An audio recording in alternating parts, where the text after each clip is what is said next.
तो आज हम लोग सूचर्स के बारे में पढ़ने वाले हैं। सूचर्स क्या होता है? बेसिकली जब भी कोई सर्जरी होता है तो हम लोग क्या करते हैं कि कोई भी स्टिचेस को अगर हम लोग को सील करना है या फिर सूचरिंग करना है तो उसके लिए डिफरेंट सूचर्स यूज़ किए जाते हैं। लाइक कुछ होते हैं एब्जॉर्बेबल सूचर्स, कुछ होते हैं non absorbable sutures. Like pregnant women है, अगर उनका LSCS होता है तो वो सूचर्स लगाए जाते हैं। ठीक है, कुछ चीज़ों को एक जगह पे ला के, स्किन को एक जगह पे ला के, एक तरीके से बोला जाता है ना, स्यू करना, सिलाई करना। ठीक है, सो क्लासिफिकेशन ऑफ सूचर्स होता है, एक होता है एब्जॉर्बेबल सूचर, एक होता है नॉन एब्जॉर्बेबल सूचर्स। सो अगर हम लोग सूचर की बात की जाए तो अगर सूचर का डेफिनेशन पूछा जाए तो it is basically foreign material. ये तो बॉडी में नहीं था, ये बाहर से एक तरीके से धागा जैसा होता है। ठीक है, तो फॉरेन मटेरियल और body used for ligation. Ligation means बांधना। ठीक है, स्किन को एक साथ रख के और उस पर बांधना। नाउ उसके बाद अगर क्लासिफिकेशन किया जाए सूचर्स का तो एब्जॉर्बेबल सूचर होता है, एक नॉन एब्जॉर्बेबल सूचर होता है। एब्जॉर्बेबल सूचर में फिर नेचुरल होता है, सिंथेटिक होता है। Same goes to non absorbable, natural, synthetic.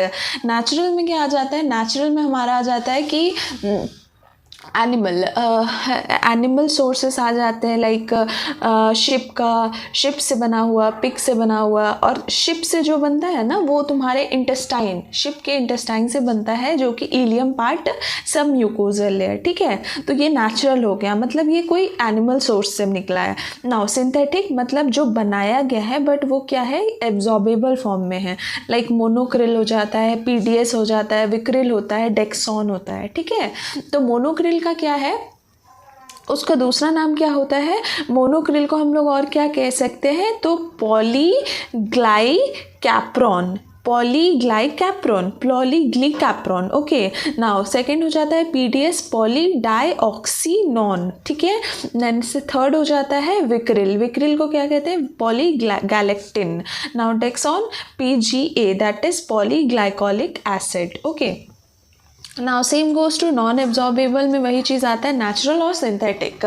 ठीक है, नेक्स्ट इसका प्रोसेस क्या होता है? बेसिकली एक क्या होता है कि एंजाइमेटिक डाइजेशन होता है। अगर हम लोग नेचुरल का बात करें तो नेचुरल में कैसे वो एब्जॉर्ब हो जाता है, खुद ब खुद कैसे एब्जॉर्ब हो जाता है? तो ऑब्वियसली बॉडी में किसी तरीके का कोई एंजाइम्स होते होंगे जो उस चीज़ को डाइजेस्ट कर देते हैं। So enzymatic digestion phagocytosis will occur and it will absorb it. ठीक है, तो इसमें 3 तरीके का आता है। पहला होता है तुम्हारा catgut, then chromic catgut, then collagens. ठीक है, कैटगट जो होता है ना वो तुम्हारे पहले के टाइम पे यूज़ किया जाता था, मतलब अभी भी यूज़ करते हैं, बट अभी हम लोग मोर मॉडिफाइड फॉर्म यूज़ करते हैं। लाइक हॉस्पिटल्स में सुना गया होगा क्रोमिक कैटगट। ठीक है, तो कैटगट क्या चीज़ से बनता है? शिप के इंटेस्टाइन से बनता है। और क्रोमिक कैटगट में थोड़ा सा उसको सिंथेटिक फॉर्म में लाया गया है और वो थोड़ा ज़्यादा ड्यूरेबल होता है, तो उसको क्रोमिक कैटगट कहेंगे। इसको 60 दिन तक यूज़ किया जा सकता है, ये 60 दिन में एब्जॉर्ब हो जाता है। क्रोमिक कैटगट 60 से 90 दिन में एब्जॉर्बेबल होता है और कोलाजेंस यूज़ करते हैं। अब हम लोग आगे देखेंगे कि कौन कौन सा सिंथेटिक सूचर्स होते हैं जिसको हम लोग यूज़ करते हैं। सबसे पहला कैटगट, जैसे मैंने बताया, ये शिप से बनता है, शिप के इंटेस्टाइन से बनता है, इलियम पार्ट से, सब म्यूकोजल लेयर से। इसको इन्वेंट कौन किया था? क्वेश्चन आता है नॉर्सेट के एग्जाम में या फिर किसी भी कम्पिटिटिव एग्जाम में कि who invented the term catgut and the word catgut, तो हंटर हो जाएगा। ठीक है, where it is preserved in isopropyl alcohol. ये एम्स में पूछा गया था क्वेश्चंस। ठीक है, तो ये हल्का सा ब्राउन कलर में रहता है, आगे की तरफ ऐसे राउंड निडल होता है जो कि सेमी सर्कल टाइप का होता है, जो कर्व्ड होता है। ओके, इसका एब्जॉर्प्शन कितने दिन में हो जाता है? 60 दिन में हो जाता है। अब हम लोग क्रोमिक कैटगट की बात करें तो क्रोमिक कैटगट में क्या होता है कि क्रोमिक कैटगट, ये थोड़ा सा क्रोमियम सॉल्ट इसमें मिला दिया जाता है, जिसकी वजह से क्या होता है, स्ट्रेंथ इसका बढ़ जाता है। इसका एब्जॉर्प्शन कितने दिन में होगा? 60 से लेकर 90 डेज़ में। नाउ अगर सिंथेटिक एब्जॉर्बेबल, अब हम लोग सिंथेटिक की बात कर रहे हैं तो सिंथेटिक में हमने पढ़ा कि इसमें 4 होते हैं। जैसे कि सबसे पहला हम लोग पढ़ा कि मोनोक्रिल होता है, PDS होता है, और फिर PGA होता है जो कि पॉलीग्लाइकोलिक एसिड होता है। ठीक है, सबसे पहले हम लोग पढ़ेंगे मोनोक्रिल के बारे में। मोनोक्रिल क्या चीज़ में यूज़ होता है, लाइक सबक्यूटेनियस टिश्यूज़ होते हैं। ठीक है, हमारे स्किन के तीन लेयर होते हैं।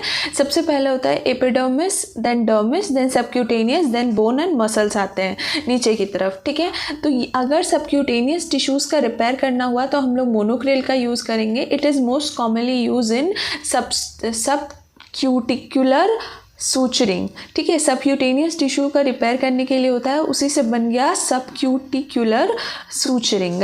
फिर पीडीएस का बात करते हैं। सो पीडीएस का क्या इंपॉर्टेंस है, ये इसका एब्जॉर्बेशन टाइम होता है 180 days.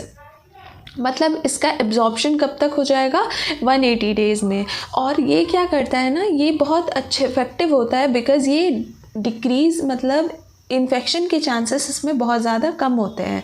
It is used in anastomosis Vipul procedure. अब विपल प्रोसीजर क्या होता है, तो बेसिकली जब आप लोग पैंक्रियास का डिजीज़ कंडीशन पढ़ोगे तो वहाँ पे पढ़ते हो Vipul triad. Okay, Vipul triad भी पढ़ते होगे, विपल प्रोसीजर भी पढ़ते होगे। तो विपल प्रोसीजर बेसिकली एक पैंक्रियाटिक जेजुनोस्टोमी होता है जिसमें हम लोग एक तरीके का रिपेयर करते हैं। ठीक है, so pancreatic jejunostomy which is the Whipple procedure anastomosis में इसका हेल्प करता है। ठीक है, यहाँ पे इसका यूज़ किया जाएगा। सो समटाइम्स क्वेश्चंस में आस्क कि which type of suture will be used in the Whipple procedure. So it will be PDA. PDA का full form क्या हो जाएगा, polydioxanone. Okay. अब हम लोग नेक्स्ट विक्रिल की बात करेंगे। So Vicryl is violet in colour, it is polyglactin and best use by surgeon. Basically in most of the hospitals the suture which is used is Vicryl and it has a delayed absorption. Means delayed absorption मतलब proper तरीके से suturing हो पाएगा। Stone formation के जो chances होते हैं, like अगर तुम कोई भी पार्ट में सूचरिंग कर रहे हो तो क्या हो रहा है, वहाँ पे दो चीज़ों को जोड़ रहे हो, दो चीज़ों को अगर जोड़ा जाए तो क्या होता है, यहाँ पे गार्ड बनता है ना इस तरीके से। तो यहाँ पे क्या होता है, स्टोन फॉर्मेशन या फिर किसी भी तरीके का ऑब्स्ट्रक्शन होने के चांसेस होते हैं। तो यहाँ पे स्टोन फॉर्मेशन की टेंडेंसी बिल्कुल से घट जाती है। इसको कहाँ हम लोग यूज़ करते हैं सूचरिंग के लिए, सबसे पहले यूरेटर में, ब्लैडर में। देन टेंसाइल स्ट्रेंथ क्या होता है इसका, टेंसाइल स्ट्रेंथ होता है 30 डेज़। ओके, टेंसाइल स्ट्रेंथ की बात की गई है, यहाँ पे एब्जॉर्प्शन की बात नहीं की गई है, यहाँ टेंसाइल स्ट्रेंथ की बात की गई है। नाउ डेक्सॉन नेक्स्ट हो जाता है, इसको बोला जाता है पॉलीग्लाइकोलिक एसिड। ठीक है, पॉलीग्लाइकोलिक एसिड कहते हैं इसको।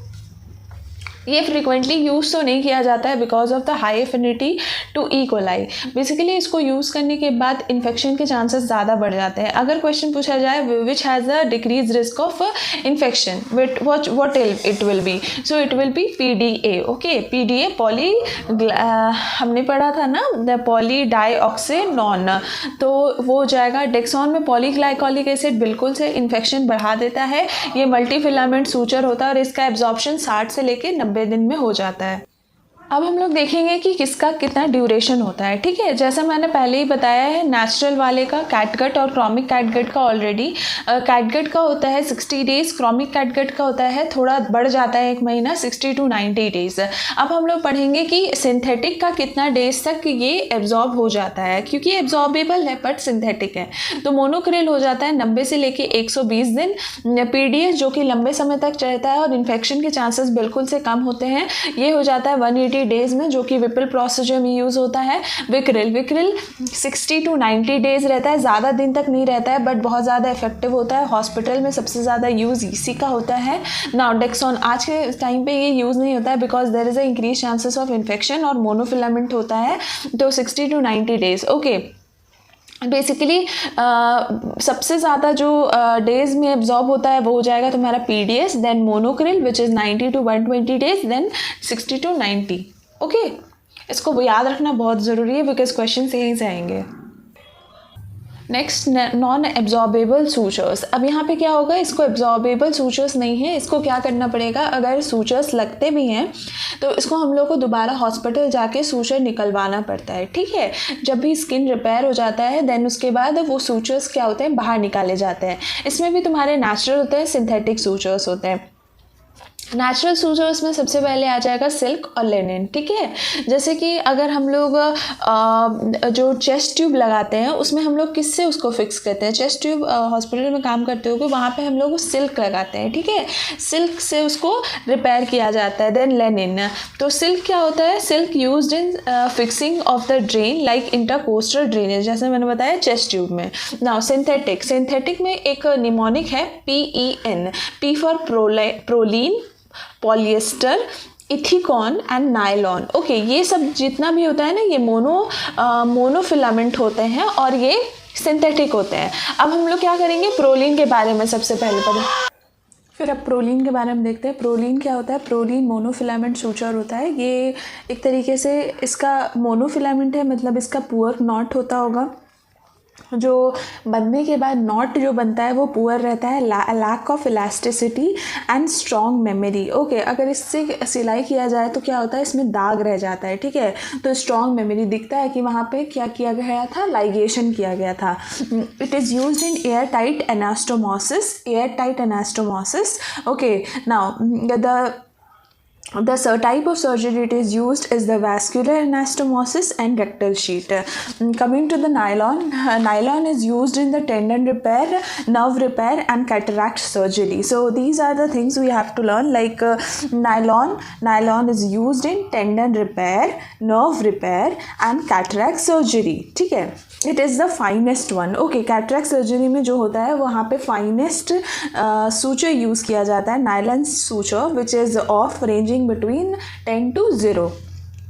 Now let's see what is monofilament and multifilament. So name itself suggests that mono means there will be one strand, only single strand will be there. It is also known as monobraided, and multi-strand, that is multi-stranded. Okay, now it is smooth and strong. Obviously एक जो होगा वो तुम्हारा smooth होगा, strong होगा, decrease risk of infection. But in multi-braided it is multi-stranded, braided together and increased risk of infection because there are more thread particles, there is a more threads, more strands, and there is a chances that the bacteria may accumulate in between that knots and that filaments. So there is a increased risk of infection. knot कितने बनते हैं इसमें, इसमें loose not बनता है, इसमें tight not बनता है, ठीक है। तो लूज नॉट जो बनता है उसमें हम लोग कितना नॉट्स लगाते हैं, 6 to 8 नॉट्स लगता है। टाइट में तुम्हारा 3 से 4 नॉट्स लगता है। नाउ मोनोफिलामेंट कौन कौन से होते हैं, जैसे कि सिंथेटिक में मैंने एक निमोनिक बताया था PEN, Prolene, Ethicon, nylon, PDS। Now second हो जाएगा मल्टीफिलामेंट में सिल्क, लिनन एंड डेक्सॉन, जो कि यूज़ नहीं होता है। नाउ अब हम लोग एक समराइजेशन करते हैं कि सबसे पहले सिल्क में कौन सा यूज़ करते हैं, स्किन। विक्रिल में कौन सा यूज़ किया जाता है, तो वो हो जाता है यूरेटर और ब्लैडर। यहाँ पे ये सबसे ज़्यादा हॉस्पिटल में यूज़ होने वाला सूचर होता है प्रोलीन, जो कि एक सिंथेटिक नॉन एब्जॉर्बेबल सूचर है, उसको वैस्कुलर एनास्टोमोसिस में यूज़ करते हैं, रेक्टल शीथ में। नायलॉन टेंडन में और तुम्हारे टेंडन में और कैटरैक्ट सर्जरी में भी इसे यूज़ किया जाता है। Thank you.